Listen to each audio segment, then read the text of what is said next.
Appreciate everybody logging back on. Sorry about that. Like I said, I had actually only planned to talk for 30 minutes, but then I get pissed about some of this stuff. And I mean, honestly, that's why I study it. I study it because it's meaningful to me for me to really try to find lenses that deal with how working people suffer. The last question that I was going to deal with was about, whether restaurants should be open.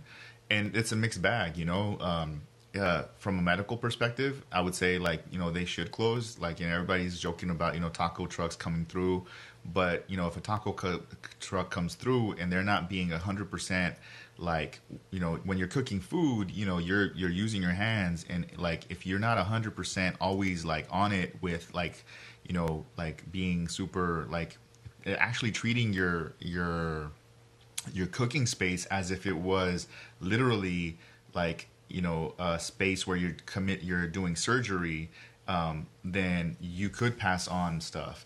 Considering that a lot of our restaurants don't have paid sick leave, it's there might be people who are infected who are considered essential, and people are going to work because they have to pay these bills. And so if I'm talking from a health perspective, I would say no. But to me, at the end of the day, if we're not going to give people money to stay home, then people have to earn an income. And at the end of the day, like Bede was mentioning when she responded, that that they are essential because these are some of the only places that people can get food. These are some of the only places, if we have essential, say that I, me and my imaginary partner, we had a family, and we were essential workers and we were out working all day. We're nurses. I'm not gonna come home and cook. Where am I gonna get my food from? I'm gonna have to order out. So that means that there is people that are providing services. I would say that if you do order out, that you are safe, that you disinfect the stuff, if it comes in a package, disinfect the package before you eat anything, wash your hands. There's all kinds of videos you can Google on how to do these things. But at the end of the day, you're also risking, that the food might be that the COVID virus might be on the food. So for me, one of the things that I've been doing is making sure that if I order out, it's that I order out hot food that I can recook on my stove. A lot of soups and stuff, you can just boil it and you're good to go that way. But that was that question. I lost a couple of other ones. I think it was Anayensi. You had a question that I didn't get a chance to read. But if anybody else has any other questions, feel free to shoot them my way. Now that I sort of covered most of the things I wanted to cover.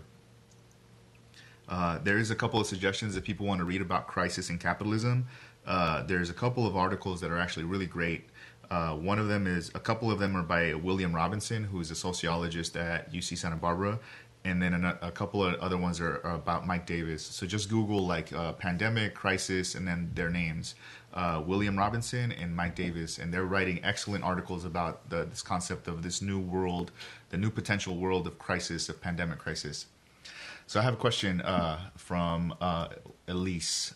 What are your thoughts on working from home and how this might change the workplace economy? Will this catapult the contractor economy or sort of like Uber? I'm actually really scared, to be honest with you, about this. One of the things about capitalism and crisis is that capitalism thrives on crisis. That capitalism causes crises, but at the same time, capitalism also finds ways to profit off a crisis.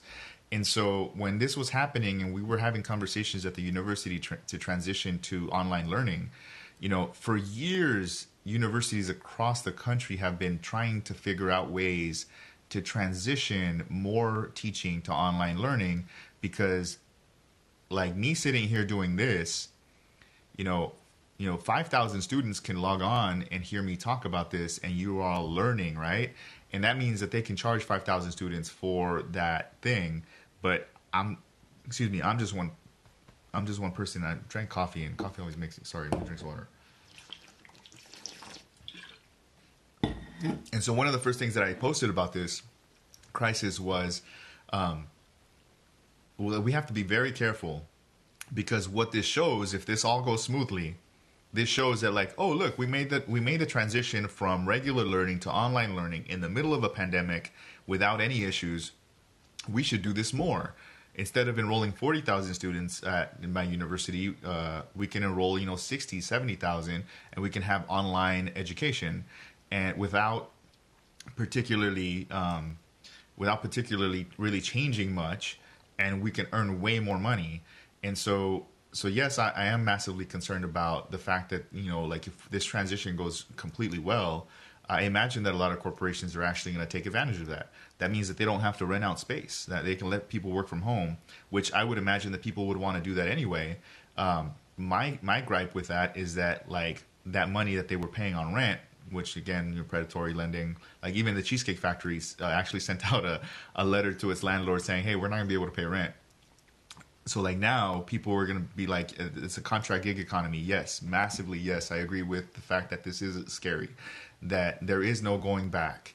And so there's two ways out of this. So one, we fight it. And if we're going to do contract work, that we figure out ways that we work for ourselves collectively, through establishing businesses that do the work that we do, but where workers get the benefit of the work and not some company like Uber or some company like, whoever working for remotely from. Let me get another sort of question in here. So just to finish answering that question, yes, I am scared that that this provides a massive opportunity for profit. I mean, shit, Zoom, like whoever owns Zoom made a ton of money. They're making a ton of money right now because everyone is using Zoom. And we're showing that it's capable to do that. Like it's massively possible to do this on a regular, normal scale because we did it in crisis. I get another question from the Blue Mango. Transit, how can we use this time to gear people to forms of transit that don't pollute our air? I would actually, this is actually something that was really fascinating to me, and I was thinking about this, and I was like, why don't we actually use construction workers who are practicing, safe social distancing and like, most construction workers actually don't work super next to each other. They're doing their own kind of work in construction. There's nobody on the freeways right now. There's nobody on some of the main streets that we're going. Like, use this time to actually build the infrastructure that we actually need, that people would normally not, that people normally would be inconvenienced by. So I live in Long Beach. One of my biggest frustrations is that, like, 7th Street, if you know 7th Street, is always packed. But, like, a lot of us just go to and from places in Long Beach on 7th Street. If it had, like, a fast rail that's, it doesn't have to be, like, massive. It can be, like, it can be, like, really thin and just 2 seats per aisle or whatever, or 1 seat per aisle, that just went back and forth on 7th Street. And a lot of people actually take 7th Street out to Orange County. You can even extend it. The thing is, they don't build it because it would massively inconvenience so many people, and people would get pissed. So it's politically it's politically like a black hole. If you're the city council person who advocates that, you're gonna get voted out of office. Well, right now it would be actually a really good idea to get people working in a climate where they're actually working out in open air, away from other people. So it's not like they're in crowds. To actually build some of that infrastructure that we would need. I think it would be intelligent for cities and local governments to do that. The difficult part is where they're going to get the money if they're using the money for stimulus packages. I think that's the hard part. But again, they can take out bonds. They can take out emergency bonds. There's all kinds of ways that they can raise money. One, the governments can just fucking print money, honestly. Like, the question should never, ever, ever be again asked, how are we going to pay for it? We saw that, like, we can just make money. This is actually known as modern monetary theory. I've actually been learning a lot from some folks talking about this online, that, we just need to spend money, because spending money, like, will get people working, and people working will, like, create more demand. I talked about this earlier. But yes, I think we need to transition, not just because it's, like, timely and there's less people out, but I think we need to transition. The other thing, too, is you can say, well, look at what happened in New York, because they have a subway system and that's their main form of transportation. A lot of people are sick. That's really the epicenter of where the COVID-19 is really, like, hitting right now. And, well, you can say that, but you can also say that it happened because, like, just people didn't take it seriously from the beginning. If we started taking this seriously in February when we knew it was going to be an issue, I think New York and places in California and Seattle, we would just be better prepared.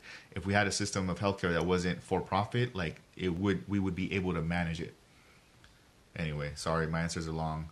I have another question. My father owns his own small gardening business, which provides for most of my family's income.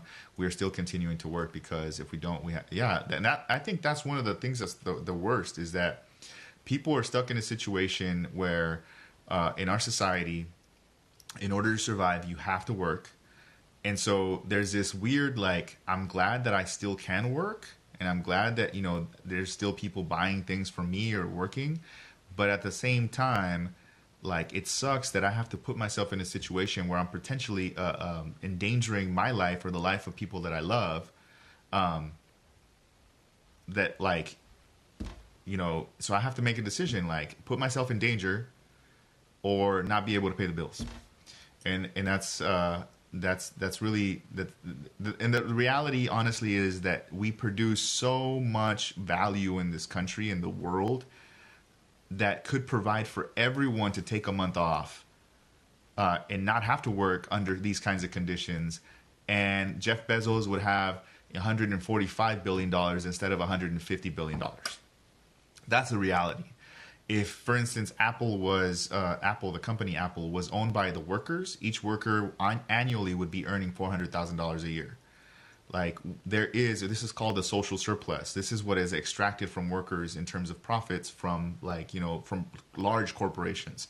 Small businesses are a little bit different because a lot of small businesses are just staffed by the actual workers themselves or the people that, in the family. But large businesses, there's so much money that we create and so much wealth that we create is just taken by somebody else. It's either taken by landlords or it's taken by these large corporations. And in reality, we can create the conditions where we would work, 20 hours instead of 40. Like, would you be okay making $200,000 a year at Apple instead of $400,000 a year?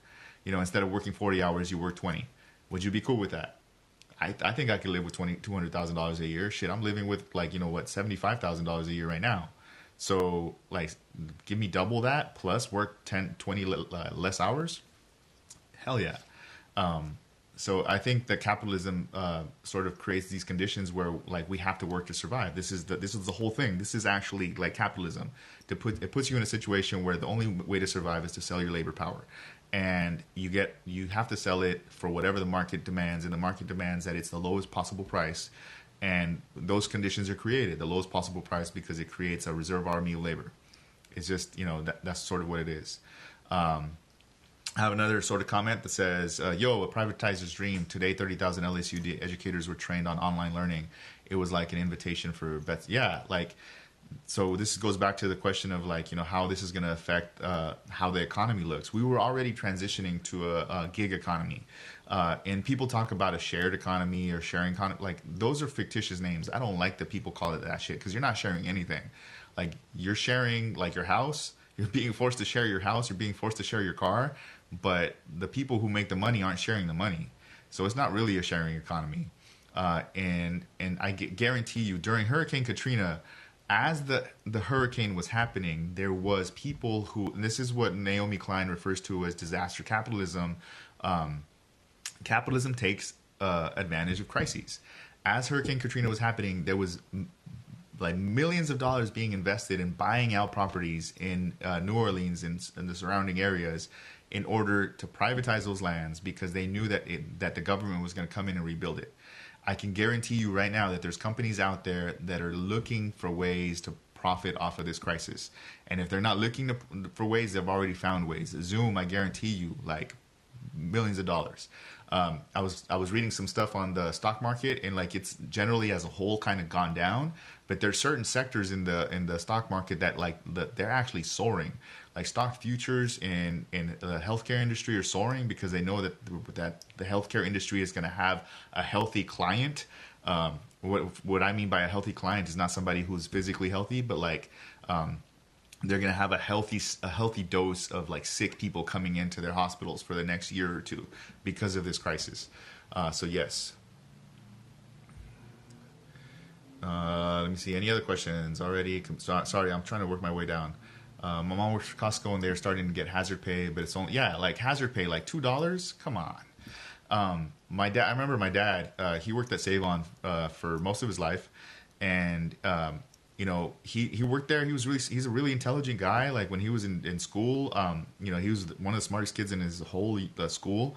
And so one of his managers, when he was working at Save On, asked him like, "Hey, how come you don't do the management training program?" And my dad's like, he used to work at Save On in Inglewood, the one off of Market Street, and my dad was like, for 25 cents, like you want me to, like, most new managers are actually made to work the night shifts, and like this store actually gets, you know, like robbed, you know, fairly regularly, like once every 3 or 4 months. So you want me to put myself in a situation where like that might happen, a whole hell of a lot more stress for 25 cents? Like, I'm good, man. You can keep your 25 cents.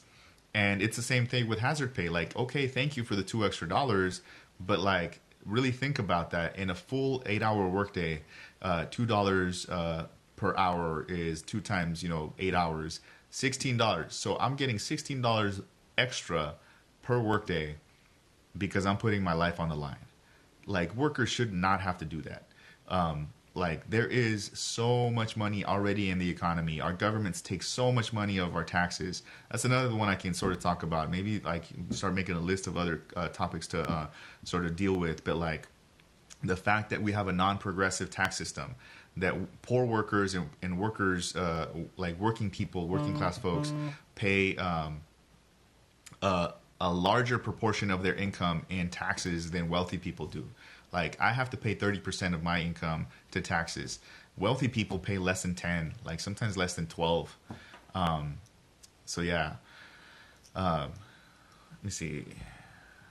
Part of that question is, how much do you think this grocery workers and other essential workers should be asking for? Honestly, like, and this is kind of messed up, but I think that like right now we're in the conditions of a general strike. I think that a lot of workers, if they stopped working right now, could ask for $10 more and they would get it.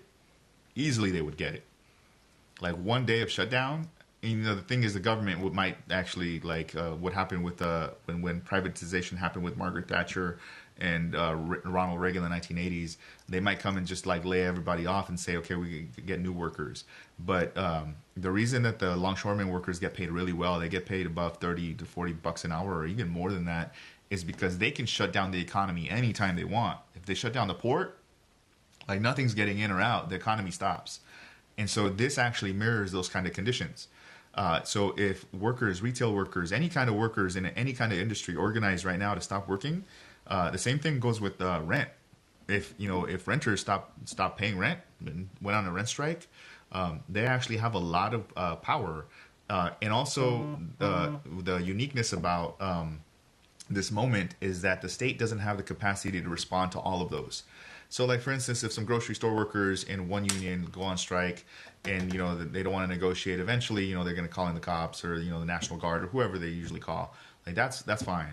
But right now, if workers across the board did that, this is what's known as a general strike. And this is actually why it's deemed illegal. The thing is, whether it's illegal or not, like, the effects, if people hold it, means that they can get a lot more money. And the thing is, Costco makes enough money as a corp. I like Costco because they pay their workers well for that industry, and they could afford, all of these companies could afford to pay the workers double, and they would still make millions of dollars in profits. It's just that the demands of capitalism mean that this year I need to make more money than I made last year because I got to feed the investors, I got to feed the stock owners, whoever owns the stock. And this year, you know, last year we made, you know, let's say $7 million. That means next year we got to make 8, and that means that I got to cut costs. And so, like, so if workers actually organize, I think they should be asking for, you know, like double. Like, hazard pay, especially in the conditions where you're literally putting your life on the line, should be double, at least. Let me see. As a Wingstop cashier, we fall under essential workers, but we won't get paid extra. And if we want to take 15 days off, we don't. Yeah, like sick pay. That definitely. Like, I think workers across the board. I was reading an article about Domino's the other day. That like there was a Domino's store where like one worker got, you know, he ended up being sick. He got COVID-19, and the other workers were scared. The other workers were scared that they were going to get sick, so they all like didn't go in.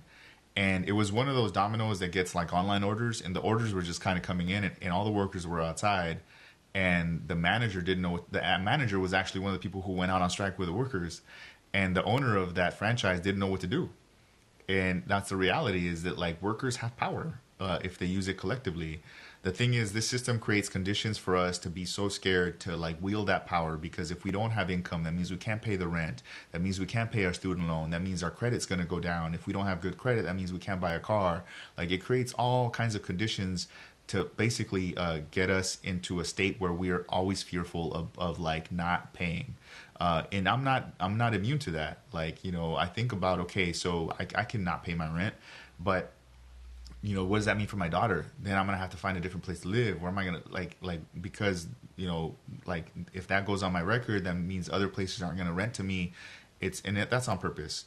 But I think collectively, if people sort of work together to deal with those issues, like I think we could use this situation to show how essential we are to society, and to make sure that society pays us what we're essential. I think there was a really good meme. Somebody was asked about what she thought people should do about the epidemic, and she was like, well, we pay celebrities, and we pay soccer and athletes, we pay Messi and Ronaldo like millions of dollars, and we only pay public healthcare workers like $1,700 a month. Why don't you go ask them to find a cure for this? And so hopefully one of the things that at least it helps us do is to change our priorities, and to understand really who is essential in our economy. And it's always the workers at the bottom. It's always the workers who are getting paid the least. Out of all the workers in the United States, farm workers earn the least amount of money, but yet they're the most essential. They're the most essential because without food, we don't eat. Without food, we starve. And at the end of the day, I think this provides an opportunity for us to continue to make that case, for us to continue to challenge people, even in our own communities, who say, no, like, like farm workers don't deserve to make $15 an hour. That's too much. Like, for me, it's too little. Like, I've actually helped I have family members who grow their own corn, and they grow their own produce out in Mexico. They're not wealthy people. It's not like an agribusiness, and I've helped them. Man, I lasted fucking like 30 minutes, like doing that work. Like, my back killed me for like a week. I have mad respect for the workers who are out there doing all kinds of work, not just this kind of work. People who are stocking shelves, and that's honestly one of the reasons that I wanted to start this conversation with folks, is because I think that blue collar workers don't get enough respect in our society, and I think we need to have more conversations where people understand the value of blue collar work. Even the concept of blue collar, it sounds dirty. And one of the contributions I want to make as a political economist, the reason I started studying political economy, is because for me, these are the essential workers, and we're starting to see that. So I don't know if there's any other questions. I know that we're sort of like really far into it, but some of y'all are still here. So if y'all have questions, I'm more than happy, or contributions. If y'all want to make some statements, if you feel like I left anything out, or like I didn't elaborate something, feel free to correct me. I study this stuff. I by no means am like the expert. I think I've read a lot, and I have a good sense of how the economy functions and what it does. But by no means do I think that like I'm always 100% correct. Any questions? We're good.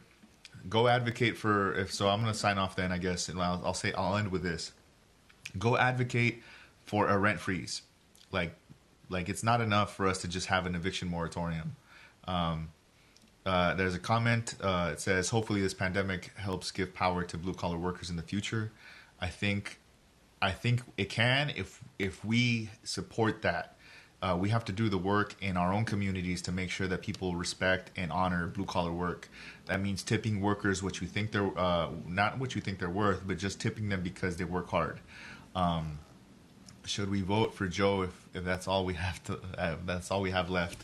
I'll be honest. Sort of like I think politicians in general need to earn votes. If Joe is going to continue to say that he doesn't support Medicare for all in the middle of a pandemic, he's not earning my vote. Is he better than Trump? Maybe, probably. People give a lot of shit to Trump, and I do too, and I honestly hate that dude. But he was able to weaponize the infrastructure that Obama built. And Joe Biden was a part of that. They were to this day, they deported more people on an annual basis than the current administration. the current administration weaponizes it, and they use that infrastructure to terrorize communities a lot more. And so for me, like honestly, I'm a leftist, and it's not enough for me to be better than Trump. And if you want to earn my vote, I need to see something different from you. I need to see like a vision. And a lot of people who run for office don't have vision. They have some policies who might tweak this a little bit here. Let's give an extra $1 million for this kind of funding, that kind of funding, but not any sort of structural change. And I am really tired of the vote blue no matter who. I'm really tired of the lesser of two evils. That's how we got here. We have consistently, in terms of the political spectrum, have consistently moved to the right because it's better than the far right. And so the political spectrum in the United States is actually massively skewed to the point where like Joe Biden is not actually like a center left candidate. He's actually like a moderate conservative. So I would say that in California, because most of our electoral votes are actually going to go to the Democrat. Like my specific vote, like no, you got to earn it, and this is what Hillary didn't do. And you can blame Bernie Bros all you want, but she didn't provide a vision. Like her and you can say that it was like misogyny on our part a lot. I think she faced a lot of things as a woman that other candidates definitely wouldn't face. So I think that was part of it. But I also don't think she provided a vision for the future for American workers. And Trump didn't do either. But he what he did is, and he was really effective at it. And he's still really effective at it. Is he used fear as a mechanism to get elected. And I'm better than Trump is not a winning strategy. And if you actually look at all of the elections in the past, the Democrats who have won have at least had a message that gives people some kind of hope for the future. That's why Obama won. Obama won because he at least like knew enough to talk about that. And so the question politically, you can say we can't have another 4 years. Well, for some people, it's been 30 or 40 years that they've been like suffering.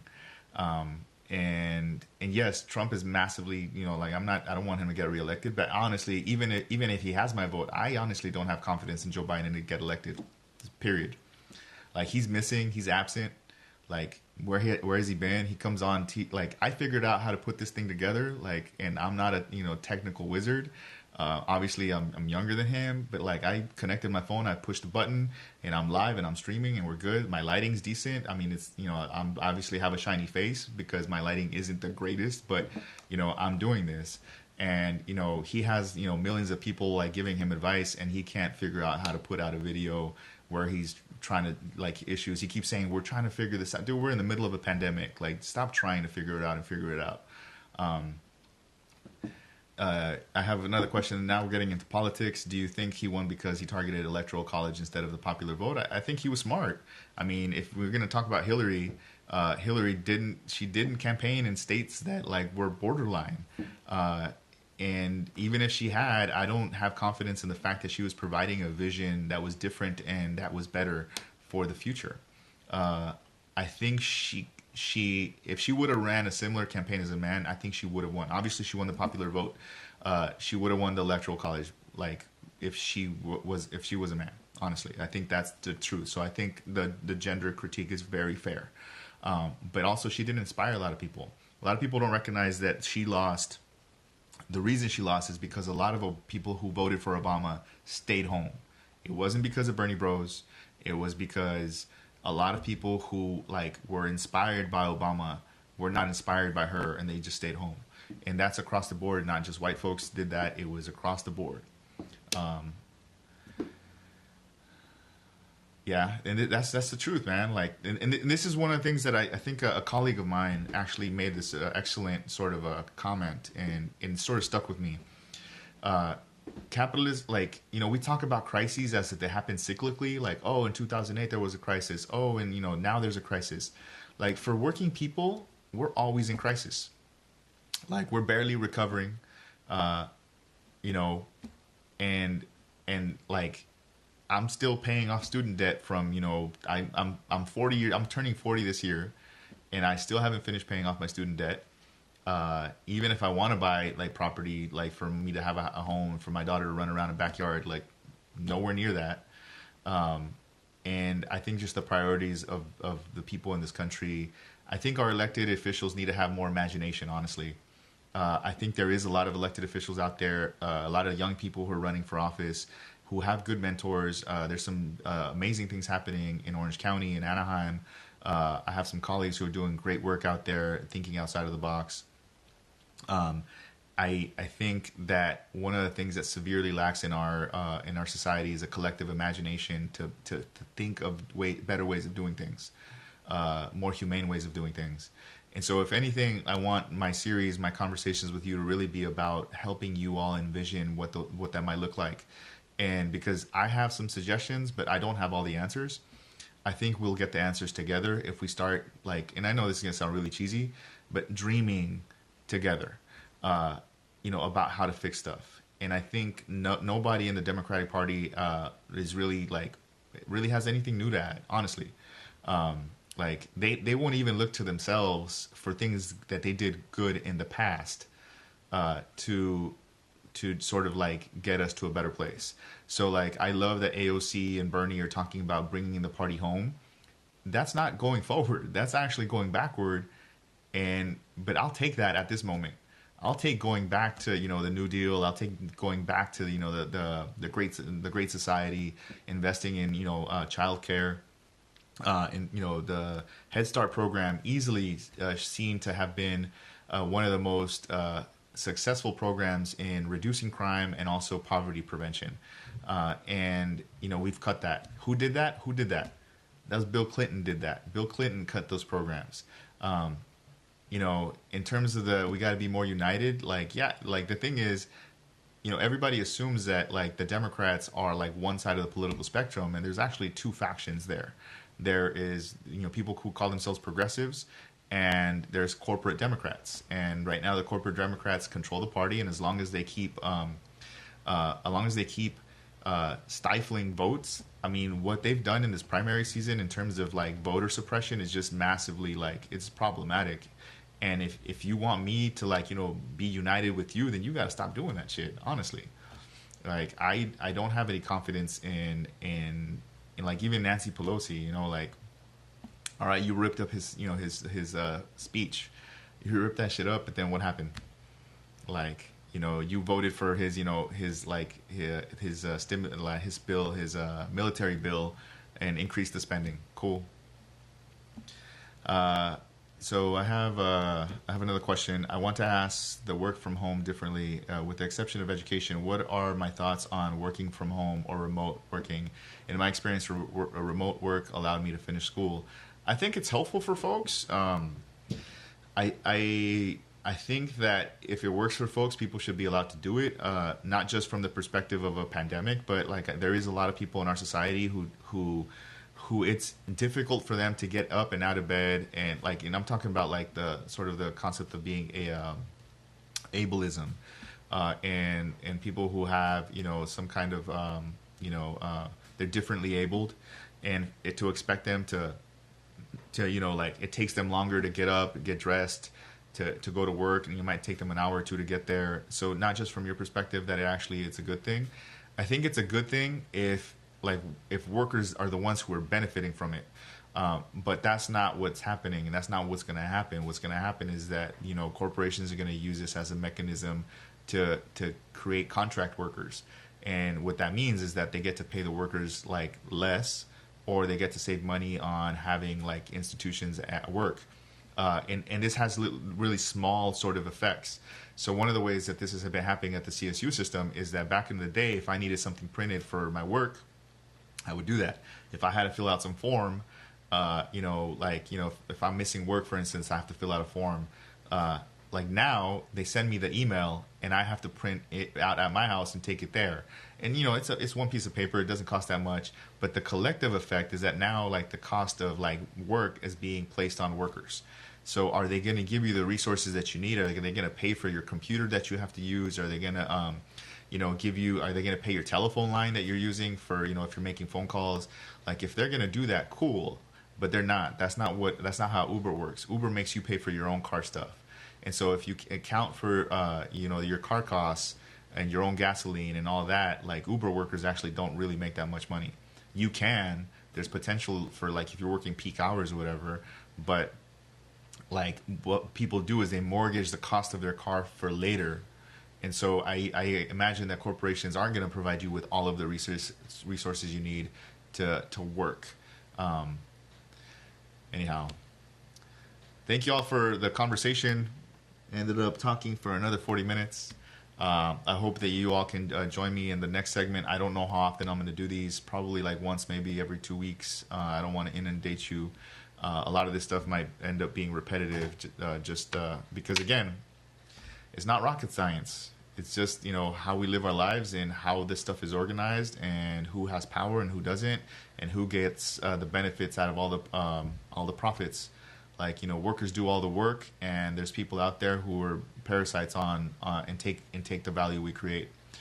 So thank you all for joining me. Thank you all for listening, and I truly am humbled that you all joined me tonight.